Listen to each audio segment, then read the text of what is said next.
ಪೇಟೆಯಿಂದ ತಂದ ತೊಂಡೆಕಾಯಿ ಹಣ್ಣಾಗಿದ್ದರೆ ಅದನ್ನು ನೀವು ಬಿಸಾಡ್ತೀರಿ ಅಲ್ವಾ ಯಾವಾಗಲೂ ಕೂಡ. ಇನ್ನು ಮುಂದೆ ಅದನ್ನು ಬಿಸಾಡಬೇಡಿ. ಈ ಥರ ಒಂದು ರೆಸಿಪಿ ಮಾಡಿ ಅದನ್ನು ಉಪಯೋಗಿಸಿ. ಹಾಯ್, ನಾನು ಆಶಾ ಚಂದ್ರಭಟ್. ಆಶಾ ಸ್ನಳ ಪಾಕಕ್ಕೆ ನಿಮಗೆಲ್ಲರಿಗೂ ಸ್ವಾಗತ. ಇವತ್ತು ನಾವು ಹಾಳಾಗುವಂತಹ ತೊಂಡೆ ಹಣ್ಣನ್ನು ಬಿಸಾಡುವ ಬದಲು ಈ ಥರ ಒಂದು ಚಟ್ನಿ ರೆಸಿಪಿಯನ್ನು ಹೇಗೆ ಮಾಡೋದು ಅಂತ ಹೇಳೋದನ್ನು ಹೇಳಿಕೊಡ್ತಾ ಇದ್ದೇವೆ. ಇದು ನೋ ವೇಸ್ಟೇಜ್ ರೆಸಿಪಿ. ಇಂತಹ ತುಂಬ ರೆಸಿಪಿಗಳು ನಮ್ಮ ಚಾನಲ್ನಲ್ಲಿವೆ, ಅದನ್ನು ಕೂಡ ನೀವು ನೋಡಿ. ಬನ್ನಿ ಸ್ನೇಹಿತರೆ, ಈಗ ಇದನ್ನು ಹೇಗೆ ಮಾಡೋದು ಅಂತ ನೋಡುವ. ಇದಕ್ಕೆ ನಾನಿಲ್ಲಿ ಹಣ್ಣಾಗಿ ಬಿಸಾಡುವಂತಹ ಒಂದು 10 ತೊಂಡೆ ಹಣ್ಣನ್ನು ಉಪಯೋಗಿಸಿದ್ದೇನೆ. ಇದಕ್ಕೆ ಹುಣಸೆ ಹಣ್ಣು ಬೇಕಾಗೋದಿಲ್ಲ, ಯಾಕೆಂದರೆ ಇದೇ ಹುಳಿ ಇರ್ತದೆ. ಹಾಗಾಗಿ ಅದರ ಜೊತೆಗೆ ಒಂದು ಸ್ವಲ್ಪ ಉಪ್ಪು, ಒಂದು ಸಣ್ಣ ಈರುಳ್ಳಿ, ಒಂದು 10 ಎಸಳು ಬೆಳ್ಳುಳ್ಳಿ, ಖಾರಕ್ಕೆ ಬೇಕಾದಷ್ಟು ಹಸಿಮೆಣಸು, ಒಂದು ಅರ್ಧ ತೆಂಗಿನಕಾಯಿ. ಮೊದಲಿಗೆ ತೊಂಡೆ ಹಣ್ಣನ್ನು ತುಪ್ಪ ಹಾಕ್ಕೊಂಡು ಫ್ರೈ ಮಾಡುವ. ನಾನಿಲ್ಲಿ 2 ಟೇಬಲ್ ಸ್ಪೂನಷ್ಟು ತುಪ್ಪ ಹಾಕ್ಕೊಂಡಿದ್ದೇನೆ. ಎಣ್ಣೆಯಲ್ಲಿ ಕೂಡ ಫ್ರೈ ಮಾಡಿಕೊಳ್ಬೋದು. ತುಪ್ಪ ಅಂತ ಆದರೆ ಅದು ಒಳ್ಳೆ ಪರಿಮಳ ಆಗ್ತದೆ, ಹಾಗಾಗಿ ನಾನು ತುಪ್ಪದಲ್ಲಿ ಫ್ರೈ ಮಾಡ್ತಾ ಇದ್ದೇನೆ. ತುಪ್ಪ ಒಂದು ಸ್ವಲ್ಪ ಬಿಸಿ ಆಗ್ತಾ ಇದ್ದಾಗೆ 1 ಟೇಬಲ್ ಸ್ಪೂನಷ್ಟು ಉದ್ದಿನಬೇಳೆ, 1 ಟೇಬಲ್ ಸ್ಪೂನಷ್ಟು ಕಡಲೆಬೇಳೆಯನ್ನು ಹಾಕ್ಕೊಂಡಿದ್ದೇನೆ.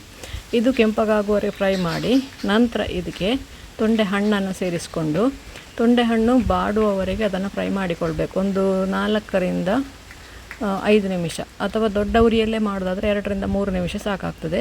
ನೀವು ಸಣ್ಣ ಉರಿಯಲ್ಲಿ ಮಾಡುವಾಗಿದ್ದರೆ 4 ರಿಂದ 5 ನಿಮಿಷ ಬೇಕಾಗ್ತದೆ. ಇದು ಹಸಿ ಹೋಗಬೇಕದು, ಅಷ್ಟರವರೆಗೆ ನೀವು ಅದನ್ನು ಬಾಡಿಸಿಕೊಳ್ಬೇಕು. ಇದರ ಜೊತೆಗೇ ಒಂದು ಸ್ವಲ್ಪ ಬೆಳ್ಳುಳ್ಳಿಯನ್ನು ಕೂಡ ಈಗ ಹಾಕಿಕೊಳ್ತಾ ಇದ್ದೇನೆ. ಈರುಳ್ಳಿಯನ್ನು ಕೂಡ ಒಟ್ಟಿಗೆ ಹಾಕಿಕೊಳ್ಳುವ. ಹಸಿಮೆಣಸು, ಬೆಳ್ಳುಳ್ಳಿ, ಈರುಳ್ಳಿ ಎಲ್ಲವನ್ನು ಕೂಡ ಇದಕ್ಕೆ ಹಾಕಿಕೊಂಡು ಎಲ್ಲವನ್ನು ಒಟ್ಟಿಗೆ ಫ್ರೈ ಮಾಡಿಕೊಳ್ಳುವ. ನಿಮಗೆ ಎಷ್ಟು ಬೇಕೋ ಅಷ್ಟು ಹಾಕ್ಕೊಳ್ಬೋದು ರುಚಿಗೆ. ನೀರುಳ್ಳಿ, ಬೆಳ್ಳುಳ್ಳಿ ಎಲ್ಲ ನಿಮಗೆ ಆಪ್ಷನಲ್, ಬೇಡ ಅಂತ ಆದರೆ ಅದನ್ನು ಸ್ಕಿಪ್ ಕೂಡ ಮಾಡಿಕೊಳ್ಬೋದು. ನೀವು ಫಂಕ್ಷನಿಗೆ ಏನಾದರೂ ಮಾಡೋದಿದ್ದರೆ ಈರುಳ್ಳಿ ಹಾಗೂ ಬೆಳ್ಳುಳ್ಳಿಯನ್ನು ಸ್ಕಿಪ್ ಮಾಡಿ ಉಳಿದ ಸಾಮಗ್ರಿಗಳನ್ನು ಮಾತ್ರ ಕೂಡ ಹಾಕಿಕೊಳ್ಬೋದು.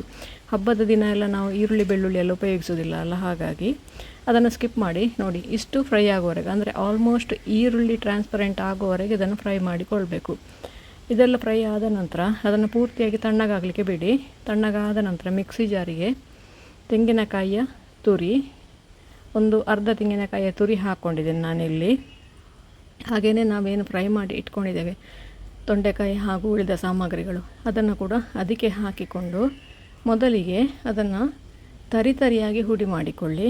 ಒಂದೇ ಸತ್ತಿಗೆ ಅದನ್ನು ರುಬ್ಬಲಿಕ್ಕೆ ಕಷ್ಟ ಆಗ್ತದೆ, ಹಾಗಾಗಿ ತರಿಯಾಗಿ ಹುಡಿ ಮಾಡಿಕೊಂಡ ನಂತರ ಅದಕ್ಕೆ ರುಚಿಗೆ ಬೇಕಾದಷ್ಟು ಉಪ್ಪು ಹಾಗೂ ರುಬ್ಬಲಿಕ್ಕೆ ಎಷ್ಟು ಬೇಕೋ ಅಷ್ಟೇ ನೀರು ಹಾಕ್ಕೊಳ್ಳಿ. ನೀರು ಜಾಸ್ತಿ ಹಾಕ್ಕೊಳ್ಬೇಡಿ. ಇದು ಸೈಡ್ ಡಿಶ್ ಆಗಿ ನಾವು ಉಪಯೋಗಿಸ್ತಾ ಇರೋದ್ರಿಂದ ಇದಕ್ಕೆ ಜಾಸ್ತಿ ನೀರು ಹಾಕ್ಕೊಳ್ಬೇಡಿ. ಇದು ದೋಸೆ ಜೊತೆಗೆ ಕೂಡ ಒಳ್ಳೆ ಕಾಂಬಿನೇಷನ್ ಆಗ್ತದೆ. ಹಾಗೆ ನಾನು ಮತ್ತು ಚಪಾತಿ ಜೊತೆಗೆ ಕೂಡ ಅದನ್ನು ಸರ್ವ್ ಮಾಡಿದೆ.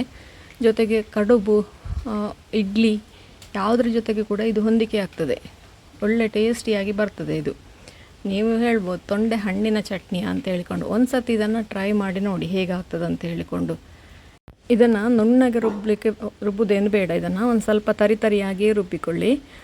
ನುಣ್ಣಗೆ ರುಬ್ಬಿದರೆ ಅಷ್ಟು ರುಚಿ ಆಗೋದಿಲ್ಲ. ಇದು ಒಂದು ಸ್ವಲ್ಪ ತರಿಯಾಗಿ ಉದ್ದಿನ ಬೇಳೆ ಹಾಗೂ ಕಡಲೆಬೇಳೆ ಬಾಯಿಗೆ ಸಿಗ್ತಾ ಇದ್ರೇ ಅದು ರುಚಿಯಾಗಿರ್ತದೆ. ನೀವು ಕೂಡ ಒಮ್ಮೆ ಖಂಡಿತ ಟ್ರೈ ಮಾಡಿ ನೋಡಿ. ಹೇಗಾಯಿತು ಅಂತೇಳಿ ಕಮೆಂಟ್ ಮೂಲಕ ನಮಗೆ ತಿಳಿಸಿ. ಲೈಕ್ ಕೊಟ್ಟು ಶೇರ್ ಮಾಡಿ.